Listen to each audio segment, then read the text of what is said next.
We live? We're live. I think we're live. I am freaking pumped about this one. Man, this one's exciting. A lot of revelations on this one. So, some of you may or may not know that I have my own coach. I have a nutrition coach. His name is Dr. Trevor Kashey. He is a very, very smart human being. And I had a great lesson from him today that I took a buttload of notes on. And I'm essentially regurgitating what I learned today to you guys because I thought it was so freaking relevant. And I have decided to call my version of what I learned from Dr. Kashey, Problems Birthing Problems. First, before we talk about problems, we must define problems. Problems are situations of varying difficulties needing contextually relevant solutions. Context is important. This is the key word here. For instance, if you have a spider in your home and you want to rid your home of that spider, you could burn down your house. But this might not be the best method of removing the spider from your home. There will be other problems. Hence the title of this entire speech, Problems Birthing Problems. Picture that one. Okay, we got two types of problems we're discussing here. One is practical, like I have a flat tire, or there's irritating people in my life, or there's a bug to get rid of. And then I have thinking problems. Thinking would be like, boy, I feel guilty after eating chocolate. That's a thinking problem. Now, these two are not mutually exclusive. A person thinking they are a failure, a thinking problem, because they goofed up on their diet, a practical problem.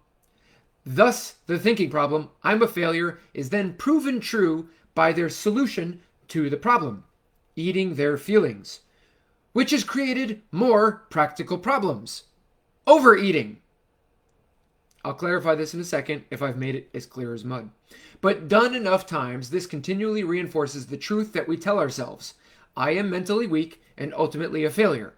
And because I am mentally weak and ultimately a failure, I will eat more food.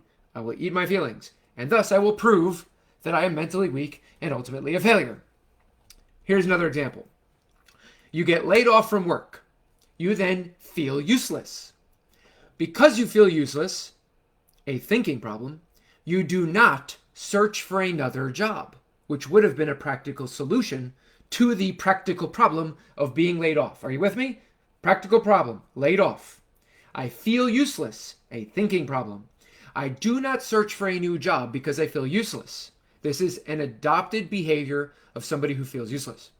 Now, because I don't search, I don't get a new job. Another practical problem I have created. Because I don't get a new job, I am reinforcing the feeling of being useless because I'm not getting a new job. Because I'm not searching for a new job, because I feel useless, because I got laid off. The new problem verifies the original problem. Are you with me? This is exciting for me because I realized a lot of things that I'm messing up with in my own life. Okay, here's another one. You're overweight. You feel like your situation prevents you from losing weight.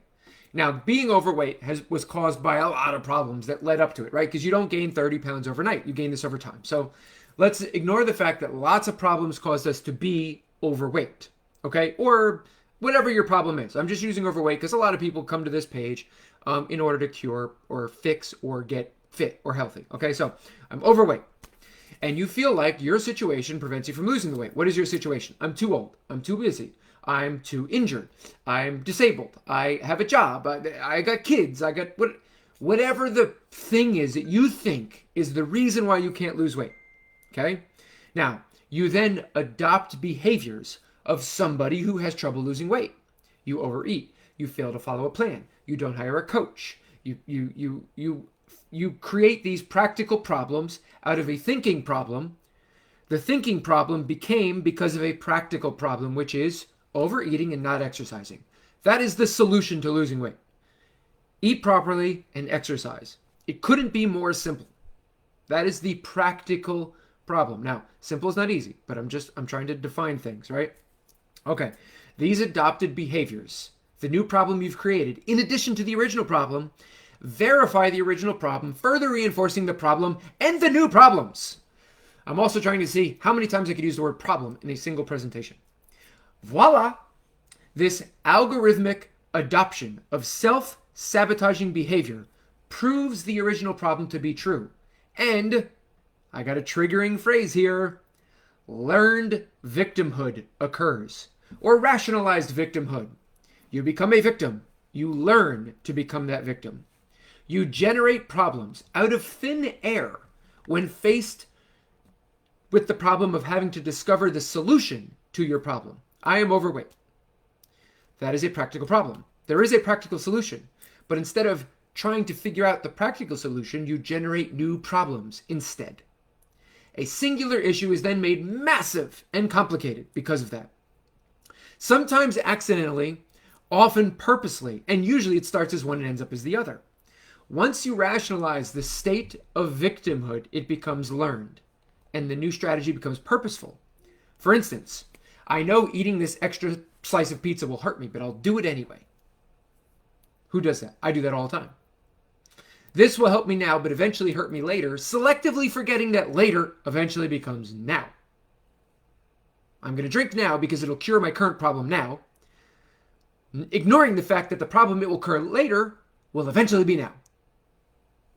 With me? So, how do we solve our problems? Thinking problems and practical problems. Flat tire, practical problem, has a behavioral solution. Change the tire. Internally frustrated. This seems impossible to solve practically, right? It's not like a flat tire. I am frustrated. I am depressed. I am whatever. This doesn't seem practical. So people tend to come up with ways to solve this problem in their head, cognitively, even if it ends up causing more problems down the line. Thinking, cognition, is just one step towards solving that problem. Solving the practical problem leads to actual and perceived self-efficacy. Knowledge to action and action creating knowledge, as it were. Let's talk about expectations. Perhaps the root of all thinking problems is expectations. Now, do we have ridiculously high expectations or ridiculously low expectations? Both of them are a problem. Let's talk about ridiculously high. Let's talk about expectations first. Expectations, another word for them that I like that comes from Tony Robbins, is our standards. What standards do we have for ourselves, and what standards do the people around us have? And how does that make us feel? Is our standard we have a drink of alcohol every night? Is our standard we have a drink of alcohol every week? Is our standard that we work out 3 times a week? Is our standard that we are overweight and thus will always be overweight? What is the standard that we have for ourselves? And what is the expectation we have to overcome that standard? And then what is the standard that our friends have for us? And what is the expectation that they have that we will overcome that problem? And I got to tell you, one of the single most important things that you can do to solve your problems, other than doing it yourself, which we'll talk about in a second, is having people around you that will raise your standard. Now, this will make you uncomfortable, and I got to say that whenever you feel uncomfortable, that is an area to be explored. When you feel frustrated, when you feel demotivated, when you feel that things are difficult, that is the time, the thing, the place that you should be exploring.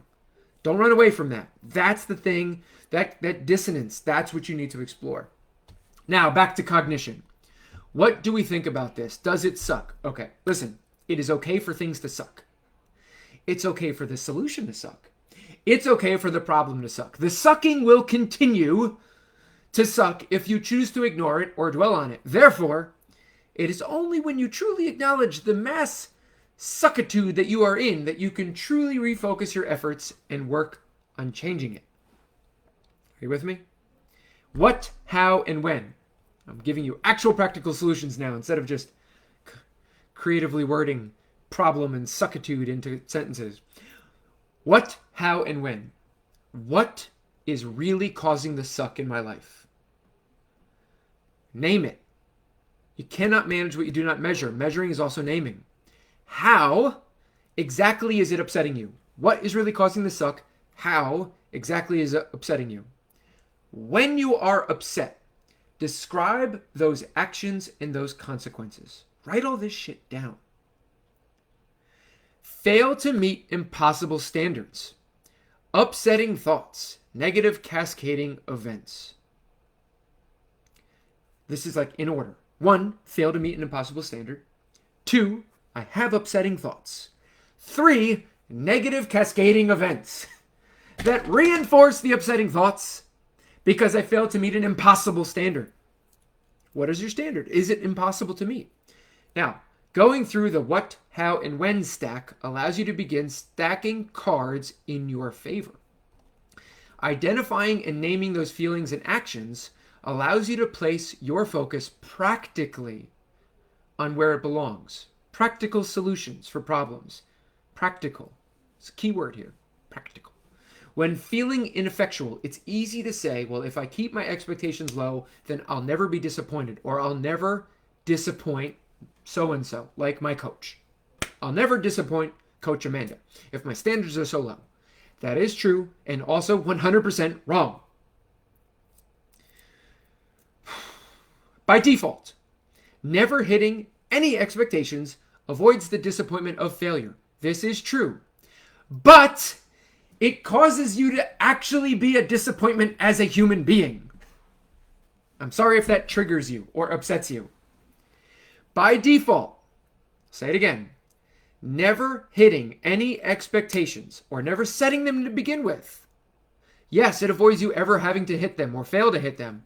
It avoids the disappointment of failure. However, it causes the feeling of actual disappointment as a human being. Instead of just thinking you're a failure, you will truly become a failure.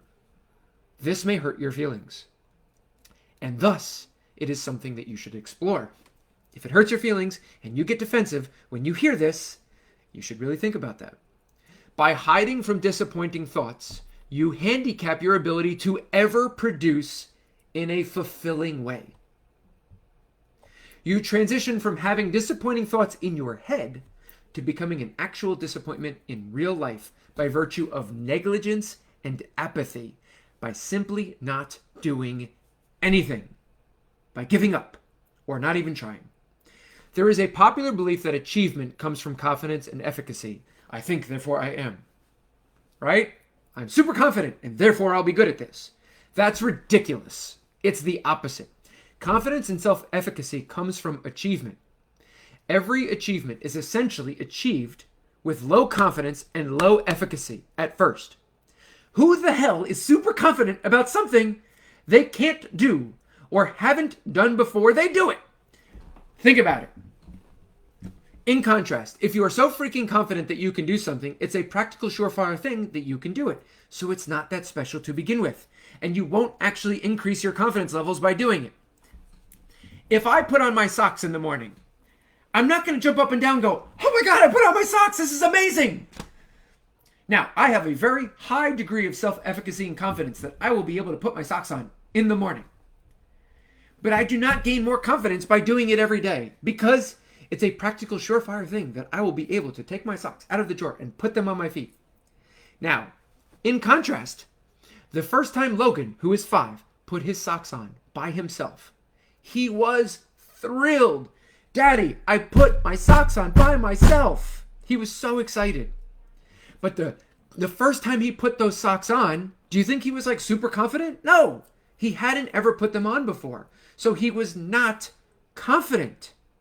In practical terms, it is impossible to know if you can do it until you've done it.